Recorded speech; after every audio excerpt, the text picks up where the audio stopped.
also, she allowed herself to be put on one of the first antipsychotics on the market to handle the stress while she was carrying me. And that antipsychotic gave me epilepsy. It wasn't in the family before or anything else. So that started the ball rolling. My father was a university professor, didn't understand epilepsy though, and was pissed off that he didn't, put bluntly. He was quite ticked that he didn't. So he wound up even more belligerent towards me and so on. When I was in school, the kids didn't understand it, nor did the teachers properly. And when I was 9, the separate school board took me out of school and arranged behind my parents' back that I couldn't get into any school board in the province until I'd spent 6 weeks in CPRI to see if there was something psychological about my epilepsy. CPRI being the Children's Psychiatric Research Institute out. I'll also add in here that while I was at home, I wasn't allowed out and about on my own, no matter what my age was. So I didn't have very many friends, and what friends I did have were extra nice considering how sloppy my social skills were, and extra tight with my parents considering how sloppy their social skills were. I will also say that I had a grade 10 vocabulary by the time I was taken out of school in the middle of grade 5 and put in CPRI. And there I was dealing with people with grade 3 vocabularies and so on and so forth. My point with all this is that I wound up with incredibly adverse social skills also, and because of my vocabulary I could understand each and every one of those words. Didn't like where I was going at all, ta-da, and didn't fit in well. So after I was there for 6 weeks of testing, it was determined there was nothing psychological about my epilepsy, but they wanted me back for a school year, saying that I needed more structure. In some ways I did. They probably meant a mixture of what Dad and I thought they did. Dad was thinking they meant discipline. I was thinking they meant activities. And we were probably both right, one way and another. But in any case, we wound up, that started me on 15 years in psych wards and so on and so forth. I was in a commune for 3 and a third years. I was in different group homes. So it went on into adulthood with 5 years in 5 years in children's wards and such, 5 years in group homes and such, and 5 years in the adult wards. In relation to these places, some people I've known for years come here. Some people are new to me, and I'm grateful for that mix. But I'm also grateful for the food, simply because I didn't learn to cook. I was one of the first people here. I wouldn't say the very first, but I was among the first. I've definitely been coming here one of the longest, and I still come as much for the social as for anything else. It's a good place to hook up with people whom I know who might want to go other places with me. Regularly from here, I might go down to a coffee shop and then to karaoke.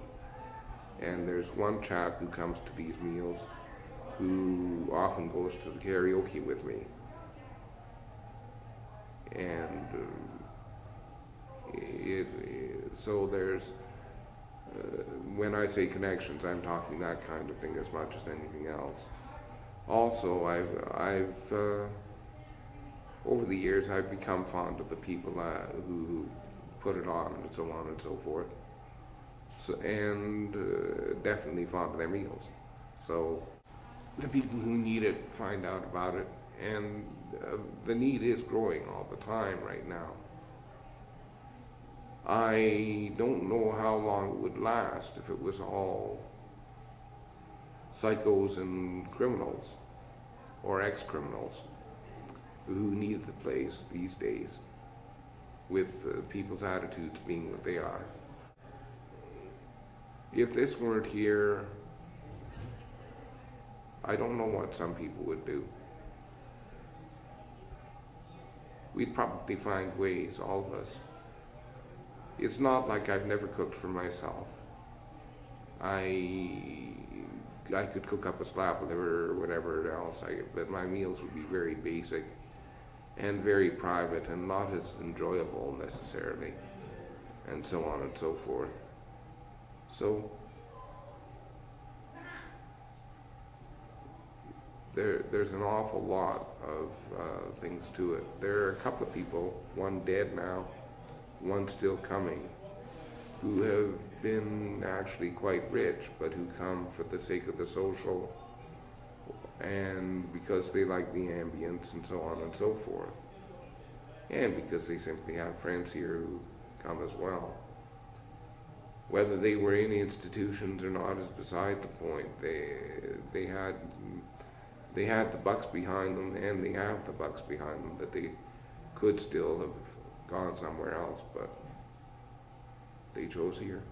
So the charity supper, you know, for me, I don't particularly have to really go to it. I'm not like I'm on social assistance and that, and I do work quarter time. I deliver Londoners, but the charity supper, I get to meet people and socialize with people that are, you know, older adults. Generally, there are some younger people, and then sometimes I play the piano, and they seem to enjoy that. And there's a couple other piano players.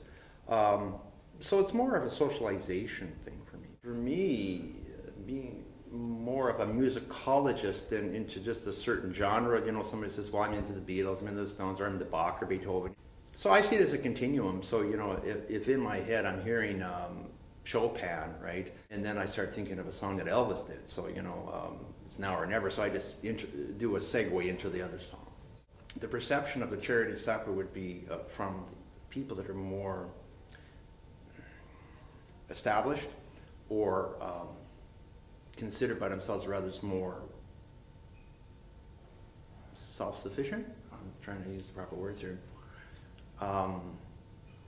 Not necessarily what we call the movers and shakers, you know, billionaires and all that sort of stuff, but people that have finished their degree, that have a job, pay their taxes. You know, a lot of the people at charity supper haven't got to that point, although there are some that did get to that point, but for some reasons, not necessarily their own fault, they're on hard times, so they come to the charity supper for the food, but also for the socialization. So there again, I see it as a continuum. You know, these are people, and you know, I come from more of an upper middle class background, but those people have passed away. So I just enjoy talking to people, and if I can play a tune they ask me for, you know, and I write my own music, you know,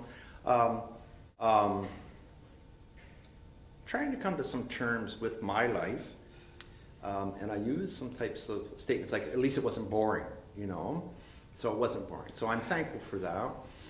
The only thing is, I think at this time, like I'm in a spousal relationship and I have 2 children. I'm 61, I have a 10 and a 6-year-old, right? Wonderful little boys. But there's some things that I don't feel I've accomplished that I should have or could have, would have in my life, you know. My parents had very high expectations. I don't think they were totally unrealistic. I think my father is a musician. He expected me, well, not expected, but he thought maybe I should get a doctorate in music. Okay, on a waterfront. And the character was played by, oh heavens, what's his name? Marlon Brando. And he says, there's an apex statement where he says, I could have been a contender. This is exactly why I'm feeling this way. I can still enjoy the day, enjoy the charity supper, enjoy them enjoying it, you know, so this, and enjoy the 2 children I have. So, as you get older, sometimes you come to that resolution, you know. So, I mean, I can give all sorts of interesting stories, you know, and connections, but everybody can't.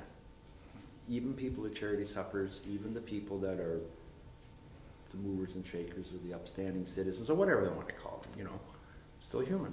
All of us are in it together.